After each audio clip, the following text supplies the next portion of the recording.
Hello friends, welcome back.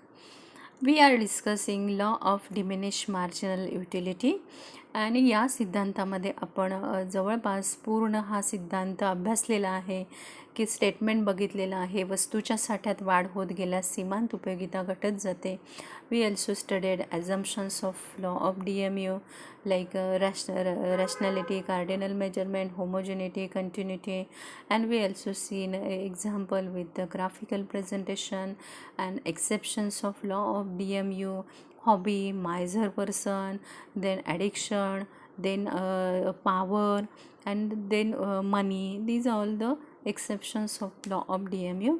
Now we will discuss this is exceptions and assumptions of law of DMU.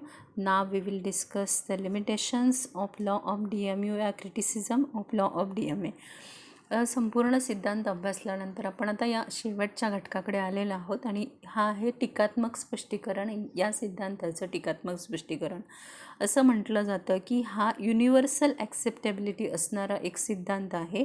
The law of DMU has universal acceptability, सर्वत्र स्वीकारला जातो. परंतु या सिद्धांतावर काही टीका देखील झालेल्या पाहायला मिळतात. पहिलं आहे realistic assumptions and definitely we are also agree with the statement की अनरिअलिस्टिक ॲझम्पशन आपल्याला पाहायला मिळतं. लाईक होमोजेनिटी असेल, कंटिन्युटी असेल, कन्सिस्टन्सी असेल, रॅशनॅलिटी असेल. म्हणजे in reality it is difficult to fulfil all this condition at the time. की वास्तवामध्ये या सगळ्या सिद्धांत आपण पाहायला मिळू शकत नाही. की म्हणजे मानव जरी होमोजिनिटी की एकसारख्या वस्तू मिळणं कठीण आहे, सातत्य उपभोगात राखणं कठीण आहे, कन्सिस्टन्सी असणं हे कठीण आहे, किंवा विवेकशील उपभोक्ता असणं हे सुद्धा कठीण वाटतं. आणि त्यामुळे हे एक ॲझम्पशन्स आपण म्हणू शकतो की it is difficult to fulfill all these conditions at the time, which condition means rationality, homogeneity, continuity आणि consistency. पहिला आहे अवास्तव गृहीतके, unrealistic assumption. This is the first limitation of the law. अनरिअलिस्टिकमध्ये जे काही आपण ॲझम्पशन्स गृहीत धरलेले आहेत ते अनरिअलिस्टिक वाटतात, अवास्तव वाटतात. त्यानंतर आहे कार्डिनल मेजरमेंट. म्हणजे this law is assume that utility can be express in cardinally. या सिद्धांतामध्ये असं म्हटलेलं आहे की utility can be measured in express in cardinally and numerically, so in number, but this it can be added, it can be compared, and it can be presented to the schedule. But in fact is utility measurement, cardinal measurement of utility is not possible, because utility is a psychological concept, but it can be measured only in a form of degree of comparison, higher and lower level of satisfaction.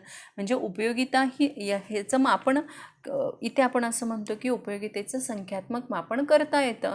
But it in reality वास्तवामध्ये it's not possible, की because utility is a psychological concept and definitely people can say that the higher level of satisfaction and lower level of satisfaction. But here in this law we assume that utility measured in the numbers, utility can be measured. So cardinal measurement of utility is not possible because it is a psychological concept. So people can say that higher and lower level of satisfaction, so that this is another one limitation. Invisible goods, visible goods, for example invisible goods, for example car, TV, refrigerators, bulky goods. The law is not applicable to bulky and invisible goods like a TV, car, and house. So it is because normally they are not purchased more than one at a time. एका वेळी एकच वस्तू खरेदी केली जाते.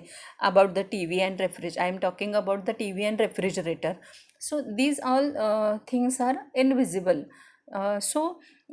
In invisible goods the law is not applicable because they are not purchased more than one at a time. एका वेळी एकच खरेदी केली जाऊ शकते. So it is impossible to compare marginal utility derive from various unit of such commodity. त्यामुळे इथे marginal उपयोगितेची आपण तुलनाच करू शकणार नाही आहे. त्यामुळे हे एक लिमिटेशन आहे. नेक्स्ट आहे constant marginal utility of money.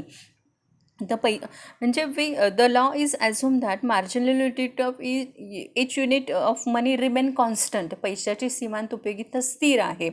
But how your critics argue that marginal utility of money is differ from person to person. म्हणजे पैशाची सीमांत उपयोगिता ही प्रत्येक व्यक्तीनुसार वेगवेगळी असते. May be rich person and may be poor person. So it is influence by change in price and stock of money etcetera. म्हणजे याचा परिणाम होऊ शकतो, परंतु पैशाची सीमांत उपयोगिता कधीही शून्य असू शकत नाही. कारण पैसा हे मीडियम ऑफ एक्सचेंज आहे. त्यामुळे प्रत्येक व्यक्ती पैशाच्या साह्यानं गरजांची पूर्तता करत असतो. त्यामुळे पैशाची सीमांत उपयोगिता कधीही स्थिर होत नाही. आणि last one is single want. The law is restricted to satisfaction of a single want only. की हा फक्त एक आहे at the point of time. However in practice man satisfy many want at a time. की एक माणूस अनेक वेळा त्याची गरजा, म्हणजे man has to satisfy many want at the time of point of time. बऱ्याच वेळेला माणूस त्याच्या अनेक गरजांची पूर्तता करण्याच्या मागे प्रयत्न करत असतो. त्यामुळे हे सुद्धा एक टीकात्मक स्पष्टीकरण आहे. So these are the criticism of law of DMA. हे फर्स्ट आहे, वास्तव गृहीतके वाटतात, संख्यात्मक मापन उपयोगितेचं करता येत नाही आहे, अविभाज्य वस्तूंच्या बाबतीमध्ये हा सिद्धांत लागू पडत नाही, पैशाची सीमांत उपयोगिता स्थिर हे सुद्धा, त्याचबरोबर एकाच वेळेला एक गरज पूर्ण केली जाऊ शकत नाही. त्यानंतर आपण बघणार आहोत अ सिग्निफिकन्स ऑफ द लॉ. म्हणजे इट्स स्पाईट ऑफ क्रिटिसिझम. म्हणजे इथे त्याची या सिद्धांताच्या बाबतीमध्ये काही क्रिटिसिझम लिमिटेशन असू शकतात. In the law of diminish marginal utility is very popular and important law in economics. परंतु हा सगळ्यात महत्त्वाचा सिद्धांत अर्थशास्त्रामध्ये आहे because of its universal application.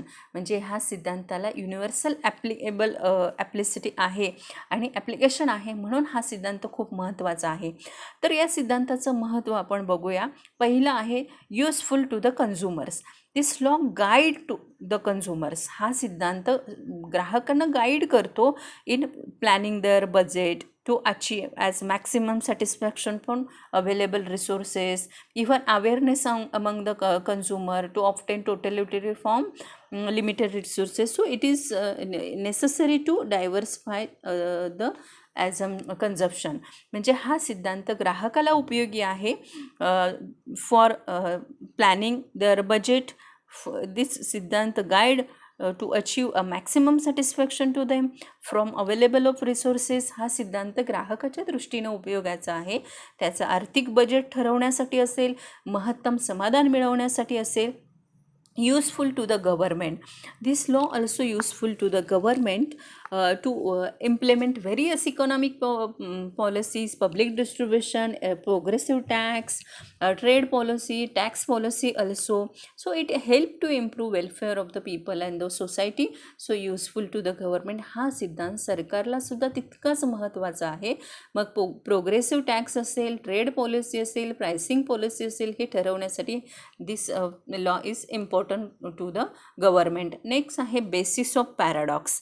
आता बेसिस ऑफ पॅराडॉक्समध्ये इथे आपल्याला दिलेलं आहे, it's shown that the difference between value in use and value in exchange. See the picture here. First is a diamond and second is a water. This paradox explained by the Adam Smith, and this paragraph shown that in some condition have a high in use but low exchange value. For example, water, air, sunlight. So whereas some commodities have low value in use but high exchange value due to its scarcity. For example, diamond. So higher determine greater value in use and higher MU denoted greater exchange of a commodity. काही वस्तूंच्या बाबतीमध्ये the law of diminish marginal utility help us to understand the paradox of value. It include good to have more value in use and zero value in exchange such as water, air and sunshine also. इथे दिलेलं आहे दोन वस्तू. पहिल्या चित्रामध्ये तुम्हाला हिरा दिसतोय आणि दुसऱ्या चित्रामध्ये पाणी दिसत आहे. हा जो पॅराडॉक्स आहे तो कशामधला आहे? एक आहे व्हॅल्यू इन यूज आणि दुसरा आहे व्हॅल्यू इन एक्सचेंज. पाण्याचे व्हॅल्यू इन यूज हे हायर आहे आणि हिऱ्याचे व्हॅल्यू इन यूज हे लोअर आहे. बट व्हॅल्यू इन एक्सचेंज हिऱ्याची जास्त आहे आणि पाण्याची व्हॅल्यू इन एक्सचेंज कमी आहे. म्हणजे पाण्याचं विनिमय मूल्य तुम्हाला 1 लिटर बॉटल 20 रुपीजमध्ये मिळते, पण काही मिलीग्रॅमचा हिरा तुम्हाला काही लाख आणि करोडोमध्ये मिळतो. म्हणजे विनिमय मूल्याचा डिफरन्स बघितला तर value in exchange is higher is diamond, and value in use is higher in water. तर पाण्याची जे आहे ती उपयोग मूल्य जास्त आहे, पण हिऱ्याचं उपयोग मूल्य कमी आहे. पण पाण्याचं पैशातील मूल्य कमी आहे, पण हिऱ्याचं पैशातील मूल्य जास्त आहे. यामध्ये फक्त हे असं का आहे तर बिकॉज ऑफ स्कॅरसिटी, की हिरा हा दुर्मिळ आहे आणि पाणी सहज उपलब्ध असतं, आणि त्यामुळं व्हॅल्यू ह्या ज्या आहे की काही वस्तूंच्या बाबतीमध्ये ग्रेटर व्हॅल्यू इन यूज आहे, काही वस्तूंच्या बाबतीमध्ये ग्रेटर व्हॅल्यू इन एक्सचेंज आहे. त्यामुळे हा दोन्ही जो आहे, आणि हेच व्हॅल्यू ऑफ पॅराडॉक्स आपल्याला इथे सांगितलेलं आहे. म्हणजे मी परत एकदा रिपीट करते की हिऱ्याचं विनिमय मूल्य जास्त आहे, म्हणजे value in exchange is higher, आणि देन पाण्याचं व्हॅल्यू इन एक्सचेंज हे कमी आहे, म्हणजे लोअर आहे. पण हिऱ्याचा व्हॅल्यू इन यूज लोअर आहे आणि पाण्याचा व्हॅल्यू इन यूज हायर आहे. आणि हा जो पॅराडॉक्स दाखवला, ह्या दोन्हीतला जो फरक आहे व्हॅल्यू इन यूज आणि व्हॅल्यू इन एक्सचेंजमधला, आणि यालाच पॅराडॉक्स ऑफ व्हॅल्यू असं म्हणतात, मूल्य विरोधाभास असं म्हणतात. म्हणजे हिऱ्याची किंमत जास्त आहे पण उपयोग कमी आहे, आणि पाण्याची किंमत कमी आहे पण उपयोग जास्त आहे, आणि या दोन्हीतल्या ज्या व्हॅल्यू किमतीतला फरक आहे यालाच मूल्य विरोधाभास असं म्हणतात. म्हणजे या सिद्धांताच्या द्वारे आपण व्हॅल्यू ऑफ पॅराडॉक्स ही संकल्पना समजून घेऊ शकतो. त्यानंतर आहे बेसिस ऑफ डिमांड. आता इथे जर तुम्ही बघितलं असेल की प्रत्येक वस्तू जी केव्हा law of law of demand is based on law of diminish marginal utility. हा सिद्धांत घटत्या सीमांत उपयोगितेच्या सिद्धांतावरच मागणीचा सिद्धांत अवलंबून आहे. कारण असं म्हटलं जातं की the quantity of demand of good rise with the fall in price and fall with the increase in price. म्हणजे when a consumer purchase more and more unit of goods its marginal utility steady decline, he would buy additional unit of a commodity only at a lower price. म्हणजे जसजशी वस्तूची किंमत वाढत जाते तसतशी ग्राहक कमी मागणी करतो, आणि जसजशी किंमत कमी होत जाते तसतशी मागणी अधिक करतो. आणि म्हणून मागणीचा सिद्धांत हा घटत्या सीमांत उपयोगितेच्या सिद्धांतावरच अवलंबून आहे. कारण आपण असं म्हणतो की प्रत्येक वस्तूची मागणी केली जाते कारण त्याच्यामध्ये उपयोगिता आहे, आणि जेव्हा वस्तूची किंमत वाढते तेव्हा मागणी कमी होते, आणि किंमत कमी होते तेव्हा मागणी जास्त असते. म्हणजे हे एक इम्पॉर्टंट आहे basis of law of demand. तर अशा प्रकारे आज आपण criticism, limitation of the law of DMUचे बघितलेले आहे. Unrealistic assumption, cardinal measurement, invisible good, constant marginal utility, single want, आणि त्यानंतर आपण बघितलेलं आहे significance of the law, useful to the consumer, useful to the government, basis of value of paradox, and basis of law of demand. So these 2 points we explain here. So hope so you understand these 2 concepts, and now our law of diminished marginal utility is finished here. या पूर्ण सिद्धांतामध्ये आपण विधान पाहिलेलं आहे, आकृतीचे स्पष्टीकरण पाहिलेलं आहे, ॲझम्पशन्स बघितलेले आहेत, एक्सेप्शन्स बघितलेले आहेत, लिमिटेशन्स बघितलेले आहेत, आणि इम्पॉर्टन्स बघितलेले आहेत. तर हा सिद्धांत नक्कीच तुम्हाला समजलेला असेल. For the exam this theory is very important. परीक्षेच्या दृष्टिकोनातून ही खूप महत्त्वाचा सिद्धांत आहे. तर सगळ्यांनी तुम्ही ह्या सिद्धांतावरचे व्हिडिओ पुन्हा पुन्हा बघा, आणि काही समजलं नसेल तर नक्कीच तुम्ही विचारू शकता. Thanks for watching.